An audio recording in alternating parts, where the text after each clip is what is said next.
Smallmouth bass has been in New Brunswick for over 130 years. They are endemic to fresh water of eastern central North America and are presently known within 188 lakes, rivers of Nova Scotia and 68 lakes and 34 rivers in New Brunswick. The smallmouth bass is considered a freshwater sport fish. They can live up to 20 years and can grow up to 50 centimeters long. Smallmouth bass are easy to find and are usually found in large numbers.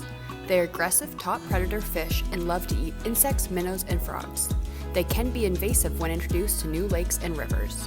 Why are smallmouth bass considered invasive when introduced to a new setting? When introduced, they can often outcompete the native fish species for food and habitat, which overall impacts the ecosystem composition and function. They are considered neutralized within the Hammond River watershed. In New Brunswick, the government has created specific regulations regarding the smallmouth bass populations. In the Hammond River watershed, we have bass managed waters. They are designated areas where minimum size limits have been increased and bag limits have been decreased in order to protect the smallmouth bass population. Based on historical information, it is believed that smallmouth bass do a spring run similar to brook trout, but the information is quite limited. Due to the lack of historical information of smallmouth bass in the Hammond River watershed, the HRAA has created a multitude of projects on smallmouth bass to increase our understanding of the species. These projects have included the mark recapture method of bass tagging to determine their distribution and spawning areas within the watershed. While angling, we tag the fish with Floy tags and collect data such as weight, length, location, and the date. The point of these tags is that if the fish is recaptured, we can refer to the initial data to determine how far the fish has gone over a certain period of time. If you catch a tagged bass in the area, please email projects@hraa.ca and tell us where you caught it, what the number on the tag is, the size of the fish, and the date. Let's talk about species identification. How can we tell that we're looking at a smallmouth bass?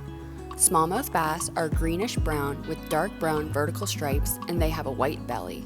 Their jaw does not extend past their eye, and they have dark bars radiating from their eye and one bar that radiates from the eye to the snout. They are laterally compressed, and its eyes are one of the easiest ways to tell what kind of fish they are. They are usually a bright red, orange, or brown. Let's talk about bass angling. As aggressive predators, fishing for smallmouth bass can be quite exciting. They are known to fight once hooked. Some key things to keep in mind would be time of year. Smallmouth bass are most active in spring and fall as they prepare for spawning or bulking up nutrition for the winter. They also prefer cooler water temperatures, 10 to 20 degrees Celsius, and it is common for bass to move to cooler, deeper water in the summer. They thrive in clean, well-oxygenated water, and they can also be found close to underwater structures such as logs or small mounts of vegetation. Let's go over some smallmouth bass fishing techniques to set you up for success. The first one being soft plastics. Smallmouth bass love soft plastic baits that mimic natural forage in their environment, like minnows, crayfish, or worms. Smallmouth bass will often strike when the bait is still. The second technique is topwater fishing. During more active feeding seasons like the summer, smallmouth bass can become more aggressive towards surface activity.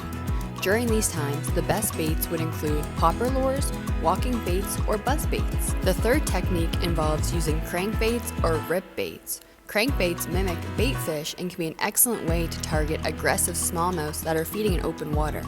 The best choices would be a shad style or crayfish imitation with natural colors. Sometimes adding pauses or twitching the rod irregularly can trigger unexpected strikes. Thank you for watching and being an ambassador with us. Thank you to our sponsors, the New Brunswick Environmental Trust Fund and the New Brunswick Wildlife Trust Fund, for your continued support on our environmental initiatives.